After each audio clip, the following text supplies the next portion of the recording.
it's telling me close things so that you can actually have good quality. So I'll do that. No. Again, just to remind you that this is the, oh my goodness, I get started and get a crunchy throat. This is our MBQIP training series, and this is being done both for the live version, which you all are attending now, and then these are recorded, and Katie has hit the record button for us. And so that they can be watched later, both by those that have done this for quite a while and those that are new, so that they can have this information as they get started in their new QI track. A couple quick announcements. One, as you can see, Carrie is still not with us. She's due to be back, we hope, next week, and I am ready for her to be back. And following on the heels of that, I was actually on vacation last week, and so I've had some help getting this whole recording, or excuse me, webinar done. And unfortunately, there was some confusion, and so I apologize for the multiple messages you've gotten of different handouts and things. And so in case you didn't see it, there was one last update of handout that came out just maybe 30 minutes ago. Again, I apologize for that. The correct handouts will be uploaded along with this webinar and the recording. It's just been a little confusing, and it's not Katie's fault, even though Katie's been sending the messages. It's been mostly my fault because I just didn't quite have my finger on the pulse, and again, I apologize for that. So without further ado, we are going to talk about the HCAHPS measures today. And Sarah Phillips, who's, again, like I said, from our Utah office, is going to do the presentation. In my limited experience talking with her, she knows a lot, so I'm excited to learn from her. And I'm going to go ahead and be quiet and let her introduce herself and get going. So Jen was nice enough to take responsibility for the multiple slides, but actually that's my fault, so I do apologize to all of you. Let me tell you a little bit about myself. As you can see from the slide, I am a nurse. I've worked in healthcare for more years than I care to tell you about, and have been in the field of quality in healthcare for a little over 20 years. So actually just left the hospital environment to come to Health Insight about 4 months ago. So I'm relatively new to Health Insight. So today we're going to talk about HCAHPS. And as you know, they are a part of the Medicare Beneficiary Quality Improvement Project.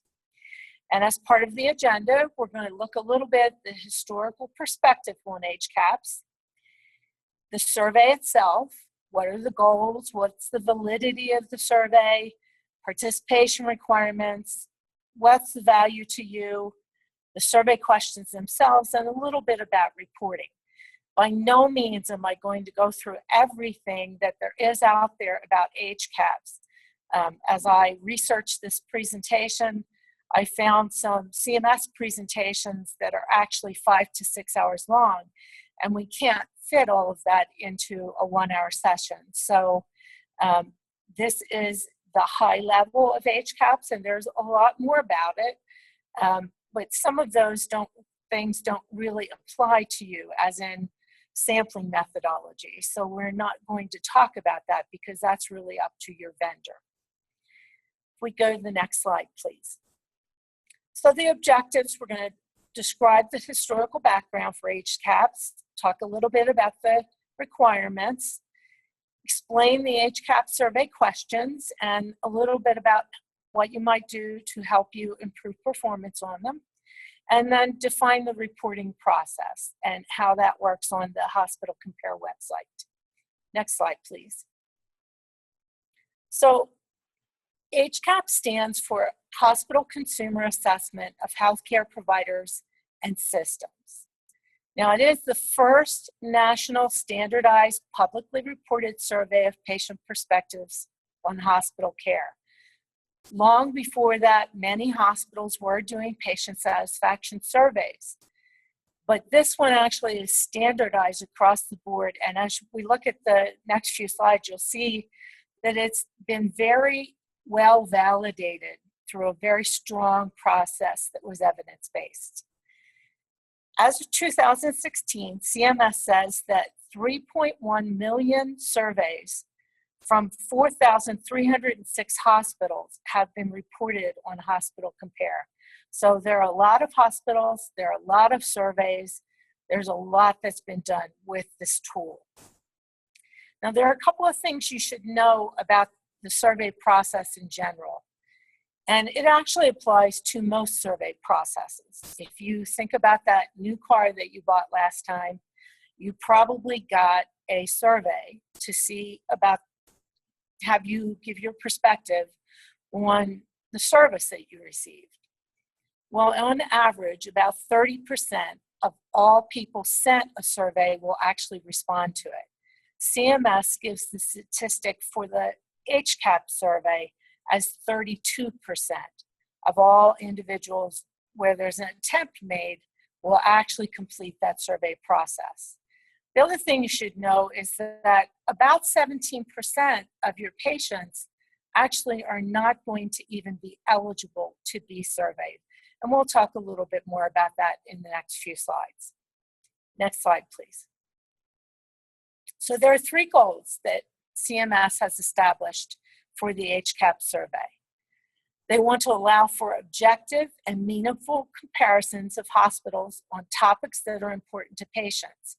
So the survey actually came about through some assessment of what patients wanted to hear about from the perspective of the patient laying in the bed. So this isn't something that CMS said, these are the important questions. There actually was a process where they were developed. It also was developed to create some new incentives for hospitals to improve the quality of their care and to enhance the accountability by increasing the transparency of the quality of hospital care. We've all heard that word probably 9 million times now. Exaggeration, of course, but it is the watchword for healthcare, transparency. Could we go to the next slide, please? So this is how the survey came about in its present state. In 2002, CMS actually partnered with AHRQ. AHRQ is the Agency for Healthcare Research and Quality. And they developed and tested this survey. Then in 2005, the National Quality Forum, one of the bodies that works to integrate and catalyze improvement in healthcare, actually endorsed the survey. 2006 is when it was actually implemented by CMS. And in 2007, it started to impact hospitals under value-based purchasing for the PPS hospitals. 2008, first publicly reported results. And then in 2013, they added 5 new items. And of course, in 2016, the hospital star ratings were implemented. Now, one of the things I wanted to mention about this survey is that you can't do any prepping of your patients. This tool is a standalone. It's tempting to do that when you have your patient in the bed to actually talk about the fact that they're going to get a survey from your survey vendor, or to talk about we want to give you to give us the best score possible. And you can say that, but you can't say it. You can't warn them that they're going to be receiving this survey. Next slide, please. So why would you participate? We know that you're not impacted by value-based purchasing. There are several reasons, and the best one is the one at the top. Every patient matters, and you want to know how you're doing and what the perspective of your patients are on the care that you're delivering to them. So that's the best one. There are also other reasons, and included in that is the fact that this actually does meet the requirement for patient engagement under the Medicare Beneficiary Quality Improvement Project. It also meets the requirement for continued flex funding. And then also it gives you a little bit of a benchmarking opportunity with other rural and critical access hospitals. And it makes you stand out as a QI leader. And lastly, I know no one wants to hear it, but the reality is eventually we don't believe that this will be an optional survey. Next slide, please. Okay, so I'm not going to go through this in depth. Stacy indicated that most of you already have a vendor, and the only time that you would actually have to go through this process again would be if you were to change your hospital number, your CCN, or if you were switching vendors. You would actually have to go in and reapprove the vendor that you're going to be using. But we're not going to go through this in depth because I understand from Stacy that most of you already do have a vendor that you're using. Next slide, please. So we're going to start and talk about the survey questions. One of the things that I wanted to mention about the survey before we start going through this is that one of the reasons that hospitals like HCAHPS is for marketing purposes.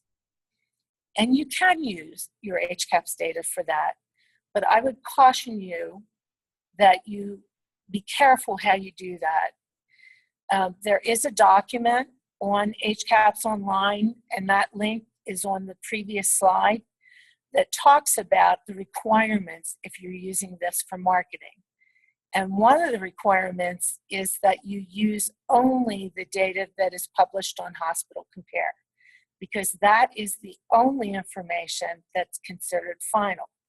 I'm sure you have from your vendor opportunity to get reports that you can look at and see how you're doing on an ongoing basis, but that information actually can't be labeled as HCAHPS and used for marketing purposes. So let's start talking about the questions that are actually on the survey. There are 32 questions. Not all of them are actually measures. Some of them have to do with the patient and their actual demographic, and we'll talk about that on one of the slides. If you looked at Hospital Compare, you've seen that there are 11 composites or domains, and that consists of 7 summary measures, 2 individual measures or items, and 2 global items. Now, in general, there are 2 methods. There's phone and mailed for the survey. But that's actually not true anymore because there is a new methodology that's out there called IVR, and that's interactive voice response. I'm not going to talk much about that because when I looked up the statistics, only 7 hospitals in the entire country are using that at this point. If you use that methodology, you actually have to have the ability as a vendor to go back and clean up that interactive recorded response with a phone survey. So, it's something that I think probably will be a future methodology, but right now it's not being used very much.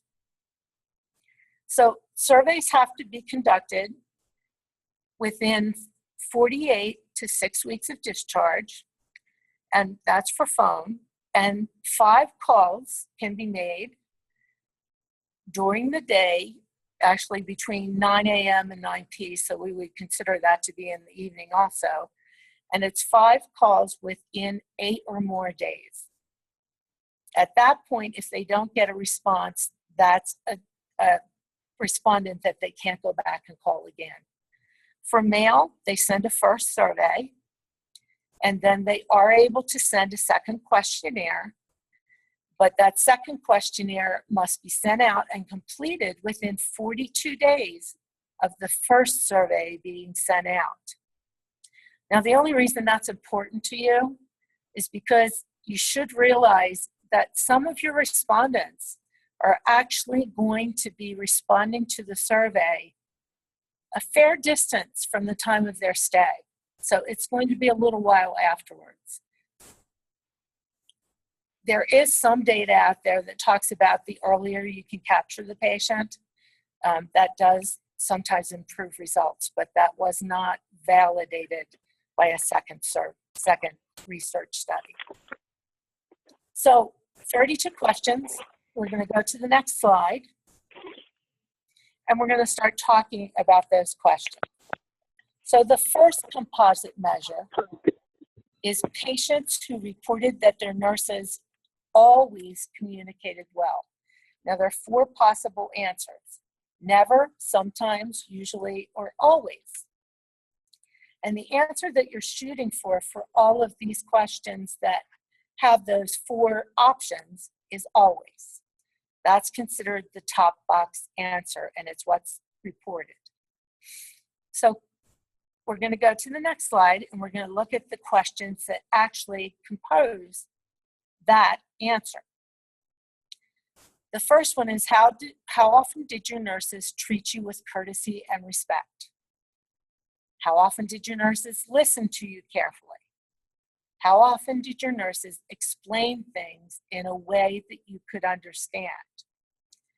So when you look at these questions, there are some things that hospitals now are doing to try to help meet these measures that improve communication with patients. Things like whiteboards, bedside report. And we're not going to go too much into those options, but we'll talk about them a little bit. And if you have questions at the end, we can certainly answer those. Next slide, please. So the next slide, of course, are the physicians. Big part of patients' care. And that category is patients who reported that their doctors always communicated well. Again, the same 4 answers: never, sometimes, usually, and always. Next slide, please. So starts with the first question. It's the same thing as the nurses. How often did your doctors treat you with courtesy and respect? How often did your doctors listen to you carefully? And how often did your doctors explain things in a way you could understand?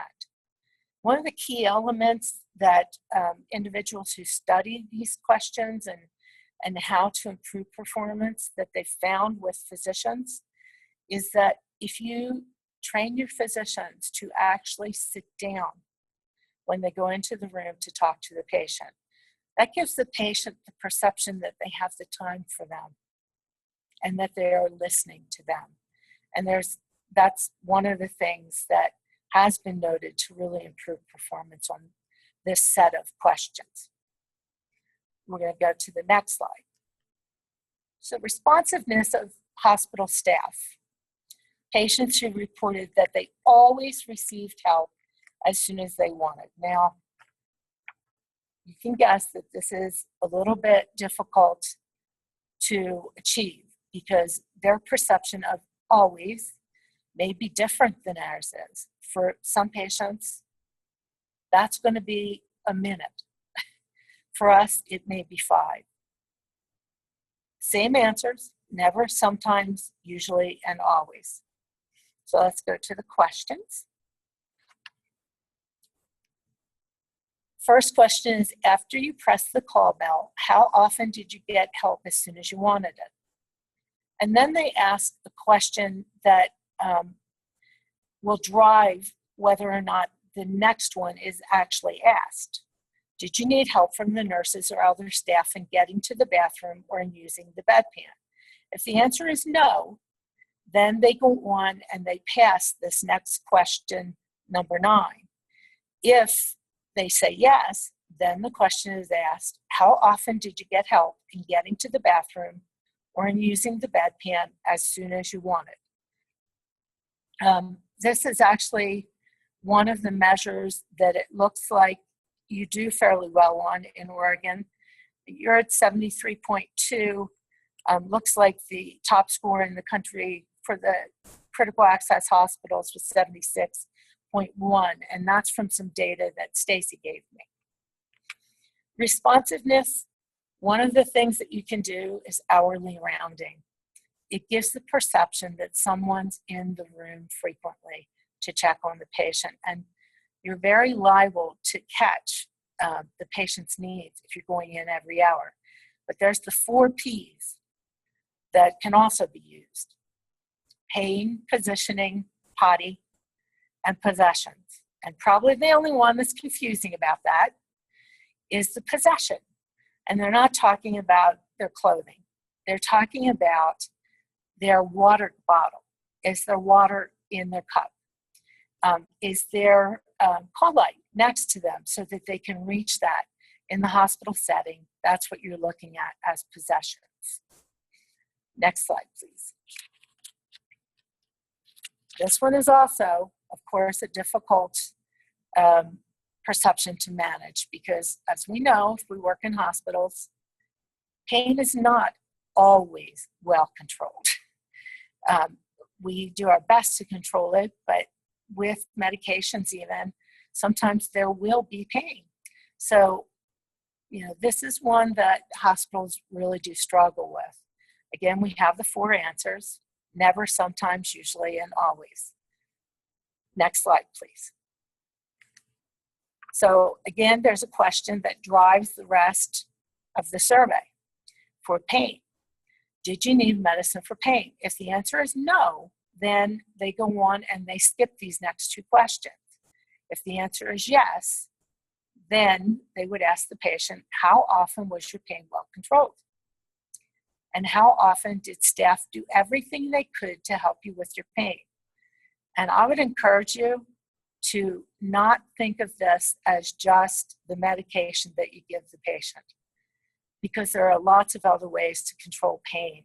And if your staff script that, I'm giving you this heating pad, I'm giving you this cooling pad to reduce your pain, reduce the swelling, and control your pain, you're going to see that that is how the patient perceives it, that they're doing everything they can to control their pain. Next slide. So the next category is communication about medicines. And these are patients who reported that staff always explained about their medicines before giving it to them. Same 4 potential answers. Next slide, please. Again, here in this category, there's a question that will drive whether or not the next 2 are asked. Were you given any medication that you had not taken before? If the answer is no, then they skip the next question.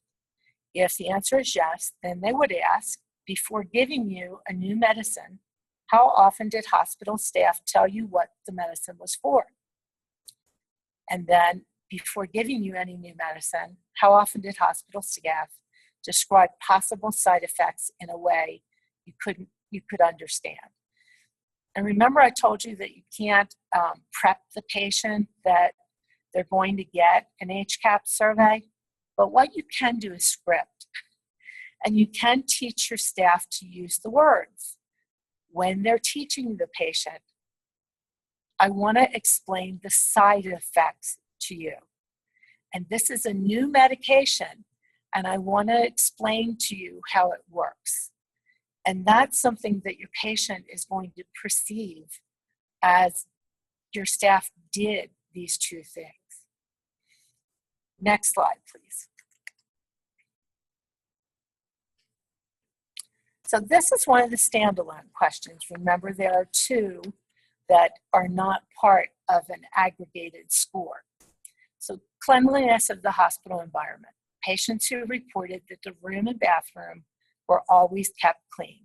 Same 4 answer categories. Next slide.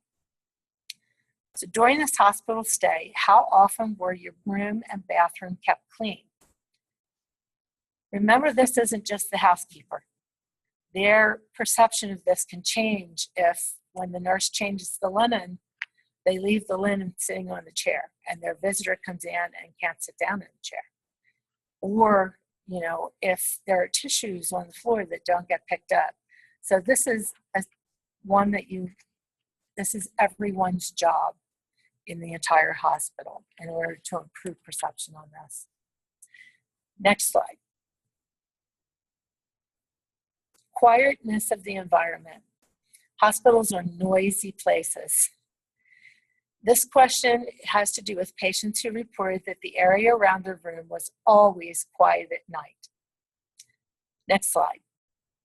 And the question that they're asked is, during this hospital stay, how often was the area around your room kept quiet at night? And I would encourage you to really look at your night shifts when you're looking at this question.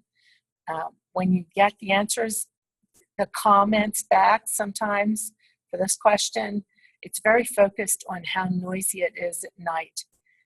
And that's, not only a perception measure, that's something that our patients really do need their rest. And it's something that we should be working on to improve. There are also some options like shush campaigns.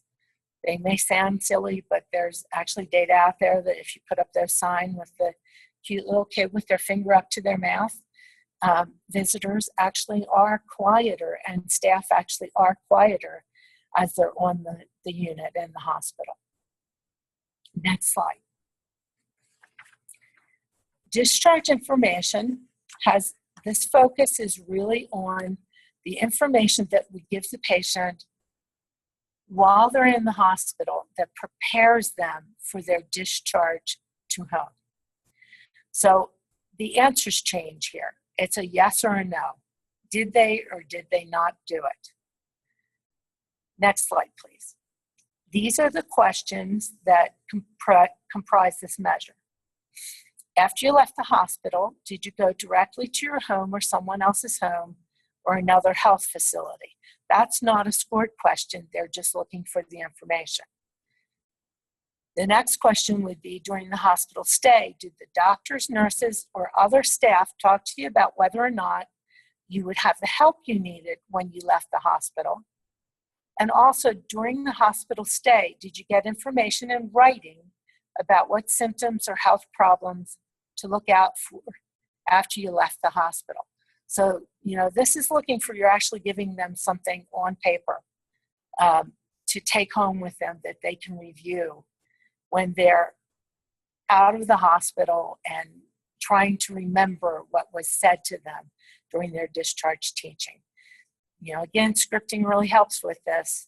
If, as staff are teaching patients, they say, I want to prepare you for your discharge, so I want to teach you about this, it will help you with your patient's perception of your discharge information. And this is actually one that you really seem to be excelling on in Oregon in your hospitals. The information that Stacy supplied me with, it looks like you're at 88.5 as compared to 87.7 across the nation. So good job on that one. You're really doing very well. Next slide, please. Now, the care transition measures are fairly new. These measures focus not just on the discharge information, but on how well we transition the patient from the hospital environment to their home or secondary environment, like a SNF or rehab, etc. When these measures first came out, I think hospitals were really shocked by how poorly most facilities did. The average was around 50%. So, definitely an opportunity for us to improve. And I think probably that when you work in a healthcare facility, we all know that this is not the strongest point in the healthcare system anymore. The care transition has become fraught with problems and very difficult for patients and for caregivers, frankly. So we go to a different set of answers with these questions. The patient can strongly disagree, agree, or strongly agree. Next slide, please. So the first question is, during this hospital stay, staff took my preferences and those of my family or caregiver into account in deciding what my healthcare needs would be when I left. So it's involving the family, and it may not be the family, it may be the neighbor, it may be the friend, whoever's going to be the caregiver for that patient when they go home. Then when I left the hospital, I had a good understanding of the things I was responsible for in managing my health. And lastly, when I left the hospital, I clearly understood the purpose for taking each of my medications. And you can see that some of these questions actually build off of previous questions.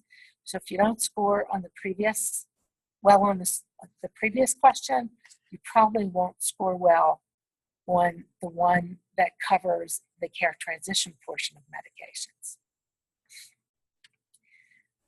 Lastly, we get to the overall rating, and that's on the next slide. We have two final questions that are global questions. And this one, they're looking for a 9 or 10 on a scale of 0 to 10. So it's patients who gave their hospital a rating of 9 or 10 on a scale from 0, lowest, to 10, highest. And they can answer anything in between there. Next slide. The question that they ask is using any number from 0 to 10, where 0 is the worst hospital possible and 10 is the best hospital possible. What number would you use to rate this hospital during your stay? And again, desired is 9 to 10. I think we all realize that, when we ourselves take surveys, we don't always give that 9 or 10. We might give the 7 or the 8, and we might really think it was pretty good, but 9 or 10 is when you're really exceptional. Next slide. And then the question is willingness to recommend. Would you recommend this hospital to other patients? As patients who reported yes, they would definitely recommend the hospital. So you have 4 answers possible: definitely no, probably yes, and definitely yes. Next slide. And the question asked is, would you recommend this hospital to your friends and family? Surprisingly, this one actually is usually scored higher than the rating question. So you may get a 7 or 8, but then they would say that they would definitely yes, they would recommend your hospital to family and caregivers, or to friends and family. Next slide. The last part of the survey are general questions. And I won't go through every word of these, but these are part of the patient mix adjustment. So they are very important questions. They look at whether or not the patient came in through the emergency room, how the patient would rate their overall health, their mental and emotional health, the highest grade level. Next slide. Spanish or Hispanic origin or descent, race, and language. And again, all of these questions are part of the mix adjustment when they're looking at your hospital's patients and they're adjusting for the scoring. So let's go to the next slide. Now, when they post the scores, they're posted as a percentage of the overall survey answers that met the expected answer. So let's do just an example. If you had 67 surveys and question number 17 had 62 answers, and it is possible, by the way, for not all of the questions to be answered. There's a list of the questions that must be answered for it to be considered a complete survey. And it's the 18 questions that cover those categories, but they might not answer one of the others, and that still could be considered a completed survey. So you have 49 of the 62 that answered always. You did it always. That would give you a score of 79%, but not really, because the score is adjusted for mode and patient mix. It's always adjusted for patient mix. So let's go to the next slide. I put this on here, and I'm not going to go through every one of these, but this is how they adjust the scoring for the bottom mix. And the bottom mix is when they answer the lower scores. And the top mix is when they answer the always. And they're adjusted based on the type of survey. You actually can do a mixed process where there's a phone and a mail component, and it's adjusted differently than just phone surveys. IVR, I'm not sure how valid that adjustment is, since we really only have 7 hospitals that are using that, but they did establish an adjustment for that. Now, this was just updated, just published in April of 2017. So this is what you will be seeing future tense, because of course, this quarter is not going to be submitted for a while yet. So you would be using the old adjustment figures, which were a little bit different. But I wanted to give you what they're going to be using in the future and just kind of demonstrate to you that it really is not about the adjustment. It's about leveling the playing field. Yes, it may be true that when you do a phone survey, you may get a better outcome on one particular question. That may be true. But when they do this mode adjustment, they've accounted for that. And it's adjusted from the mail type of survey. So, when you look at these numbers, don't think, well, it would be better to do this one or that one, because the end goal to mode adjustment is to level the playing field between the hospitals so that one survey methodology doesn't get a group of hospitals better results than the mail version. Next slide. So you know that they also added the star ratings in 2016. And the ratings are 1 to 5 stars. And 12 ratings appear on the Hospital Compare website, 11 for the measures, and 1 overall. But to receive a rating, the hospitals have to have 100 completed surveys over a 4-quarter period. And you probably already know that on Hospital Compare, it is an aggregate of your 4 quarters of scores, that it's a rolling 4 quarters. So in other words, when you submit this quarter, the oldest quarter is dropped off of the scoring. For some of you, this will mean that you don't get a star rating. I realize that you probably have low volumes. There is a methodology that they give on the website that talks about when they'll even report the scores. So if you have 25 or less over those 4 quarters of the surveys that are completed, they won't report the data. If you have 50 to 100, they will report it, but they will put a little note on the scoring that says that these scores should be used with caution because there's not enough volume to consider it to be fully valid. And you may not get the star rating. But remember, you are able to assess your patient's perception by doing this. Now, the star ratings, it's a very complex methodology. There's a little bit simpler one that's out there. I would tell you that it's actually not as valid as the one that's on the website that's listed here. We put the link in here that you can go and you can actually look at it. And if you're interested in doing a little bit of algebra, you can go to that website and try to calculate where you stand as far as the scoring methodology. They are updated quarterly. And I actually, on the next slide, if you go to that, did put a summary of the star rating calculation, and you can see it's pretty complex. Now, I also did put the link to the HCAHPS online website, and there's just a ton of information about HCAHPS on that website, and it is a public website. It is sponsored by Centers for Medicare and Medicaid Services.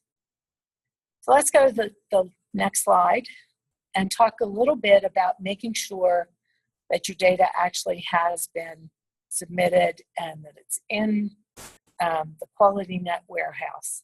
Now, I know that you actually do get reports through Stacy and her group, but I also did want to go over this with you because CMS does say in their training on HCAHPS that hospitals are responsible for checking their reports. So what you do is you go into the QualityNet website, and I'm sure all of you actually have an administrator for your QualityNet. You log in, you go to My Reports section, you click Run Reports, select IPF-QR, that's Inpatient Facility Quality Reporting. Click on the Preview Reports button, select the quarter you want to run, and you will know what quarter you want to run because QualityNet actually emails you and says your preview report is now available, and they tell you what quarter you're looking at. Click on Search Reports to review your results, and then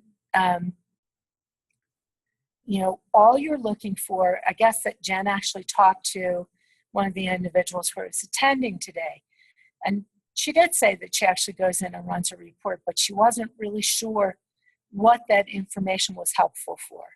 What you're looking for is that your HCAHPS have been submitted and that it actually is on that preview report that it's been received in the warehouse.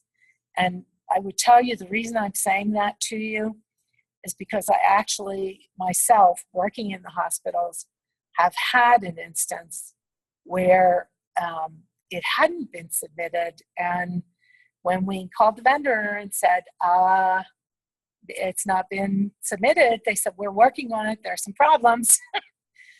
Now, they did get it submitted in time, but you want to know that. You want to know that that information is actually on your preview report and that it's actually in the warehouse and that you're covered. You're doing a lot of work to do this, and you're doing a lot of work to improve your patient's perception of the quality of the care that they're receiving in your hospital and the treatment that they receive from your staff. And you want to get credit for that. So that's basically HCAHPS in a nutshell. And we'll open the floor to questions now. Jen, I don't know if you need to unmute people. Yeah, Katie's in control of that, but you're welcome to, you're all unmuted at this point, so you're welcome to speak up or use the chat function if you have questions for Sarah. I'm reading Stacy Rothwell as I'm looking at Sarah.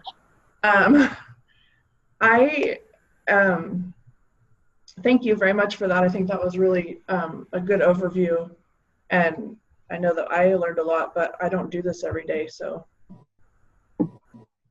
we'll give the folks a minute to. Hi, yes, Sarah. Yeah. I work over in a very small hospital, and recently we've started a patient experience council, and they're trying to figure out some best ways to go about getting surveys for our hospital, because we're kind of right at the very beginning. What do you feel like is the best way of getting surveys out to people to get those higher numbers so that way our hospital can get a star rating at some point? Okay, so there is, again, some data out there that mailed surveys actually do get a better response rate. The hospital I came from did use the phone methodology. I wouldn't tell you that either one is better. With the phone, you get the opportunity for the person to re-ask the question, but it doesn't help that much because they are not allowed to interpret questions when they do it by phone. They literally have to read the question, and I personally experienced this after a visit to the hospital where they read the question to me. I didn't hear it, and I asked if she could give that question again, and she repeated it and actually said to me, I can't explain the question to you. Oh, So, no. you know, really, I don't know that there's a better way than one than the other. I would personally not recommend the IVR methodology. Yeah, what is the IVR methodology? I apologize. It's interactive voice response. So you know those Oh, okay. automated surveys that you get? Yeah, they're terrible. Actually approved those now. And you can use that methodology, but you have to have a backup phone system for it. If you're using a qualified vendor and you feel like you're not getting enough volume, I would work with your vendor. Give them a call and say, can we increase sample size? Now, ultimately, your sample is your sample, but you can increase the number of patients that you survey. Okay. How do you feel about personal live interviews for a survey at the time of discharge with a patient? Do you feel like that's reasonable or something that could be doable, or is it too intrusive on the patient? I would be careful about how many you do. The hospital that I just came from started doing some care transition, some discharge surveys to help us with readmissions. And we actually did see an impact on our HCAHPS responses because we called and then somebody else called. So, it's always good to get your patient's perception, but use it with caution. If you do a survey, let it be short. Don't ask too many questions. Okay, great. Thank you very much. You're welcome. I have a question regarding how soon, you covered it, but I was scribbling some notes real quick. How soon can that survey be performed, phone and mail? Okay, so it has to be within 42 hours up to 6 weeks after the patient is discharged. So, 42 hours to 6 weeks. Yeah. So they could get that call the same week, so everything's fresh. Okay. They could, absolutely. And I will tell you, some of that depends on how quickly you're getting your files to your vendor. So, work with your IS department to make sure that's not slowed down. Okay, and with mail, how soon? Is it the same time frame? It is, but they're going to be mailing it out. So remember, 42 hours, they're probably going to get it within 2 to 3 days after that. Okay. Even if it's right away, you're probably not going to get it for a few days after that. And they can remail it. They can do a second survey.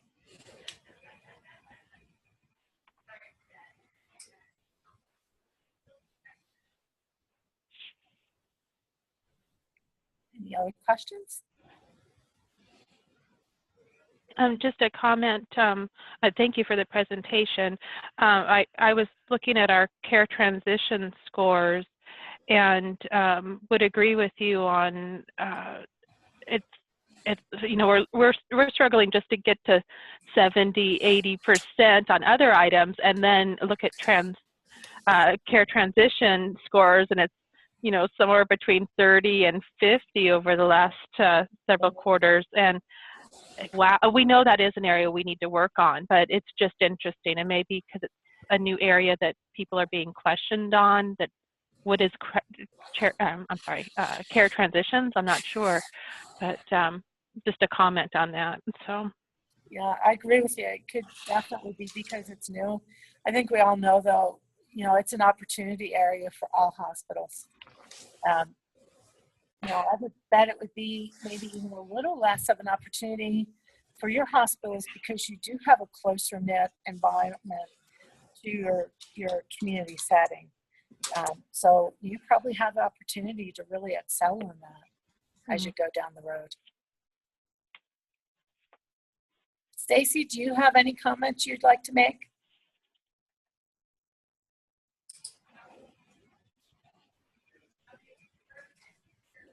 No, I don't. Thank you so much, Sarah. Great information. Okay. Turn it back to Jen. All right, well, thank you so much for that. As you all know, in 2 weeks, we will have a roundtable call, and we'll do some additional discussion on this, and we'll get that information out to you. I believe you already have the appointments on your calendars, but we'll update you with any specifics we have. As always, you are welcome to email me or Sarah or Carrie. Hopefully Carrie will be back next week with any questions that you have later. I believe our contact information is on the next slide. It is.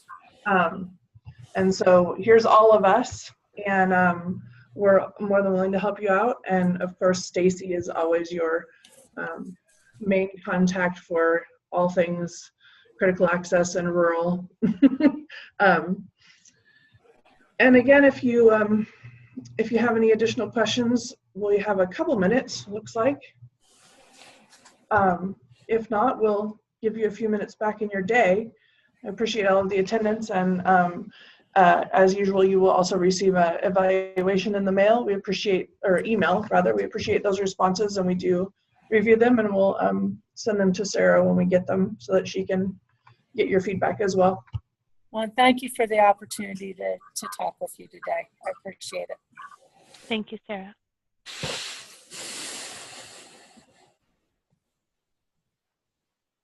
All right. Have a good rest of your day, everyone. Thank you. Have a good day. Thank you.